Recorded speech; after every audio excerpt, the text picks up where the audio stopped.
বাবা শব্দটা যে কতটা মূল্যবান ও আপন সেটা মেয়েরা বিয়ের আগে থেকে বিয়ের পরে বেশি বুঝতে পারে। বাবা মা সবারই চিরকাল বেঁচে থাকে না, তবে যতদিন থাকে ভালোবাসার বন্ধনে বেঁধে রাখুন। হ্যালো ফ্রেন্ডস, আমি তৃপ্তি, বাংলাদেশি ব্লগার তৃপ্তি চ্যানেলে সবাইকে স্বাগত জানাচ্ছি নতুন একটি ব্লগ ভিডিও দেখার জন্য। আজকের ভিডিওর শুরুতে কোনো প্রকার কোনো ইন্ট্রো দিয়ে আজকের ভিডিওটি শুরু করিনি।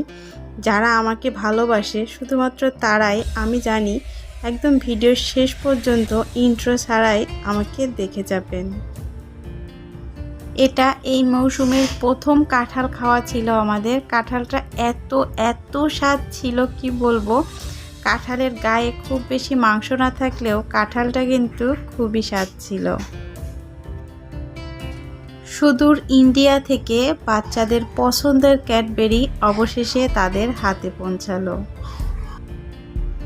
আপনারা যারা আমার প্রিভিয়াস ব্লগগুলো দেখেছেন অনেকেই জানেন আমার বাবা ইন্ডিয়াতে একেবারে মোটামুটি সেটেল হয়ে গেছে। তো গত বৃহস্পতিবার আমার বাবা আমাদের বাড়িতে এসেছিল। যদিও ইন্ডিয়া থেকে এসেছিল মাসখানেক আগে, আমাদের বাড়িতে ছিল। তারপর আমি তো প্রতিদিনই ফোন করে করে পাগল করতাম, সাথে তার নাতনিরাও তাকে ফোন করতো, দাদু কবে আসবে, কিন্তু বাবার কিছু কাজ থাকার কারণে আসার সময়টাই হচ্ছিল না। তো অবশেষে বাবা এলো। তো দুপুরবেলা বাবার পছন্দের কিছু রান্না করে নিচ্ছি। আর যেহেতু বৃহস্পতিবার ছিল, তো সেদিন লক্ষ্মী পূজা ছিল। তো রান্না, লক্ষ্মী পূজা, বাচ্চাদের স্কুল, যেহেতু ওদের পরীক্ষা চলছে, সব মিলিয়ে মানে এতটাই ব্যস্ততার মধ্যে দিয়ে গিয়েছি কি বলবো। মানে আপনাদের সঙ্গে রান্নাটা সেভাবে শেয়ার করতে পারিনি আজকে। আমি জানি আপনারা অনেকেই আমার রান্না দেখতে অনেক বেশি পছন্দ করেন। তো বাবার জন্য আলু ফুলকপি দিয়ে বড় মাছের ঝোল করেছিলাম। তার মধ্যে আবার এই দিন মাছ মাংসের বাজার এসেছিল। আর মাছ মাংসের বাজার আসলে কতটা যে মানে ঝামেলা করতে হয় আমরা গৃহিণীরা কিন্তু কম বেশি সবই জানি।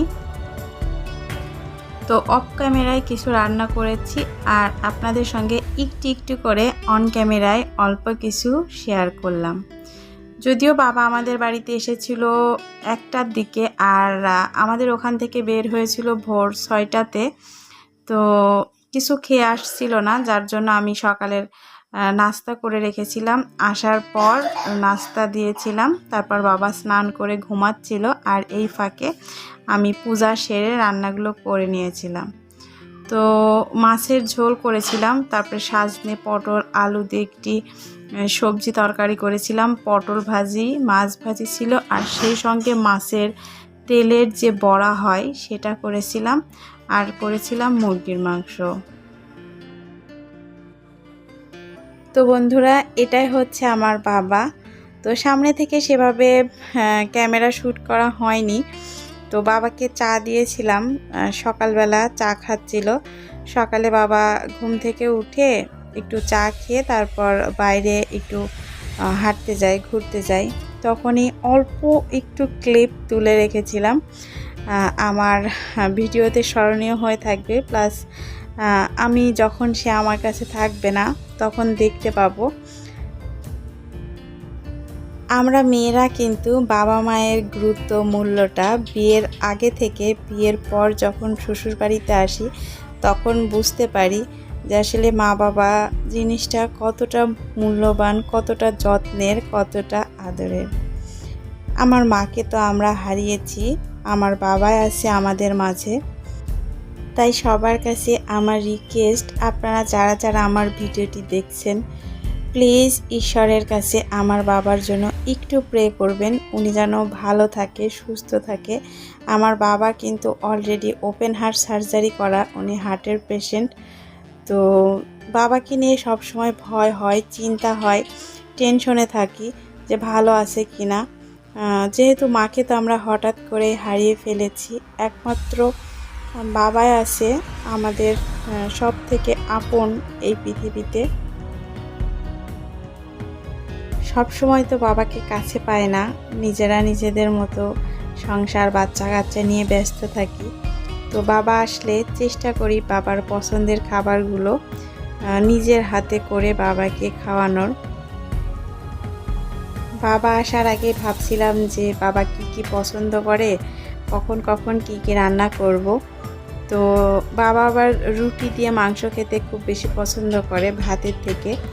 তো রাত্রেবেলা মুরগির মাংস, রুটি, তার সঙ্গে ফল এগুলো ছিল। আর সকালবেলা এই যে লুচি, তরকারি, পায়েস এগুলো করা হয়েছে। তো আমি আর বাবা মেঝেতে বসে খাচ্ছিলাম, গল্প করছিলাম, অর্চিতাকে খাওয়াচ্ছিলাম। তো বাবাকে টেবিলেই খেতে দিই। তো আমি যেহেতু গরম লাগছিল নিচে বসে খাচ্ছিলাম, তো বাবাও আমার কাছে বসে পড়লো। তো বললাম উপরে বসো, খেতে দিই। বলছে না, এখানেই দে, এখানেই গল্প করি আর খাই। তো বাবা, মেয়ে আর নাতনি সবাই মিলে এই সুন্দর মুহূর্তগুলো চির স্মৃতিময় হয়ে থাক আমার ভিডিওর মাধ্যমে।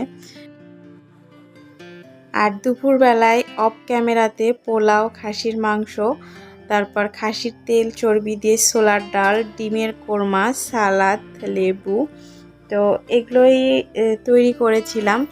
তো বললাম না, কোনো রান্নায় আসলে সেভাবে শেয়ার করতে পারিনি।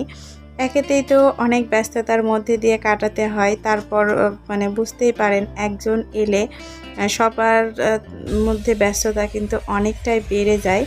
তারপরেও যেহেতু আপনাদেরকে অনেক বেশি ভালোবাসি, নিজের পরিবারের একজন মনে করি, তাই এত কিছুর মধ্যেও আপনাদের জন্য মনে করে ছোট ছোট কিছু ক্লিপ তুলে রেখেছি, যেটা আপনাদের ভালো লাগবে।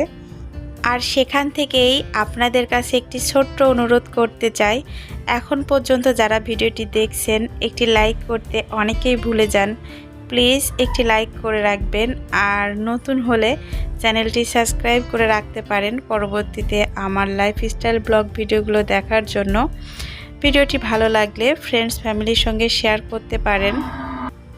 যাই হোক, সুদূর ইন্ডিয়া থেকে আমার বোন চৈতি ও জয় তাদের ভালোবাসা থেকে একটুখানি অংশ বাবার কাছ দিয়ে আমার কাছে পৌঁছে দেওয়ার চেষ্টা করেছে। তো ইন্ডিয়ান যে ফ্লামা সাবানগুলো, তারপর ট্রেসিমি শ্যাম্পু, আর হচ্ছে বডি স্প্রে একটা ফগের, তো চৈতি আমার জন্য পাঠিয়েছে। তো এই সাবান আর এই শ্যাম্পুগুলো আগেরবার আমার বিথিদি আমার জন্য পাঠিয়েছিল। তো সেগুলো আমার ব্যবহার করে খুবই ভালো লেগেছে। তো যার জন্য আবার চৈতিকে বলেছিলাম, তো চৈতি আবার পাঠিয়ে দিয়েছে। আর তার সঙ্গে ইন্ডিয়ান যে সয়াবিন মানে সয়া বড়ি যেটা হয় একদম অরিজিনাল, সেটা পাঠিয়েছে। আর ইন্ডিয়ান চিনিগুলো না আমার খুবই ভালো লাগে দেখতে, একদম কাচের টুকরার মতো মোটা মোটা দানা, তো ওটাও ভালো লাগে। তো ওটা আর কি জয় বলছে যে মাসি তোমার জন্য আমি একটু চিনি দিছি, তুমি চিনিগুলো দেখতে পছন্দ করো। আর সয়াবিন হচ্ছে বাচ্চারা খেতে কিন্তু অনেক পছন্দ করে। তো এক প্যাকেট ফরচুনের সয়াবিন। আর এই যে চিড়া ভাজাটা, এটা হচ্ছে আগেরবার আমার কাকা যখন এসেছিল তখন ইন্ডিয়া থেকে এনেছিল। তো খেতে না খুবই ভালো লেগেছিল, যার কারণে বলেছিলাম যে এক প্যাকেট ওই চিড়া ভাজাটা পাঠাতে। যদিও এই প্রোডাক্টগুলো সবগুলোই কিন্তু এখন আমাদের বাংলাদেশে একটু চড়া দামে পাওয়া যায়, কিন্তু তারপরেও না মানে বাইরের দেশ থেকে কেউ কিছু নিয়ে এলে বা পাঠালে সেটা কিন্তু অন্যরকম একটা আনন্দ, অন্যরকম একটা ফিলিংস কাজ করে। তো আমি এগুলো এখন মানে ঠিকঠাকভাবে বয়ামের মধ্যে রেখে দিচ্ছি যাতে অনেক দিন পর্যন্ত ভালো থাকে। আর আজকে না একাদশী ছিল, তো এই সয়াবিন আর আলু, পটল, ফুলকপি দিয়ে নিরামিষ একটি ডালনা মতো তরকারি রান্না করেছিলাম।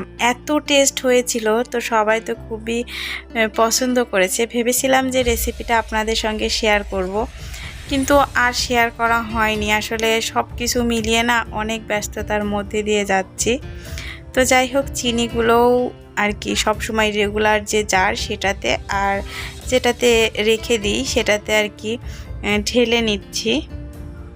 তো তো আজকে এই ভিডিওতে ভয়েস দেওয়ার সময় একটা কথা মনে হচ্ছিল, আগেরবার যখন বাবা আমার জন্য ইন্ডিয়া থেকে একটি পেস্টিস কোম্পানির তাওয়া এনেছিল, তো তখন না আমি জানতাম না যে ওটা আমার ছোটো বোন চৈতি আমার জন্য পাঠিয়েছে। আমি ভেবেছিলাম যে বাবাই বোধহয় নিয়ে এসেছে। তা আমি ভিডিওতে বলেছিলাম যে বাবা নিয়ে এসেছে। তো ও পরে না আমার সঙ্গে রাগ করেছিল যে জিনিসটা আমি তোকে দিলাম, ভিডিওতে একবারও আমার নাম বললি না। সত্যি আমি জানতাম না। তো আজকের ভিডিওতে চৈতি তোমার কথা বলছি, আশা করছি তোমার ভালো লাগবে, কারণ আমি জানি শত ব্যস্ততার মধ্যে থাকলেও তোমরা অনেক ভালোবেসে আমার ভিডিওগুলো দেখো। এই ভিডিওর মাধ্যমে আমরা কিন্তু অনেকটাই মনে হয় বেশ কাছাকাছি, পাশাপাশি আছি। এতক্ষণ ধৈর্য ধরে আমার সঙ্গে থাকার জন্য অসংখ্য ধন্যবাদ। পরবর্তী ভিডিও দেখার আমন্ত্রণ জানিয়ে আজকের ভিডিওটি এখানেই শেষ করছি। সবাই ভালো থাকবেন, সুস্থ থাকবেন। ধন্যবাদ।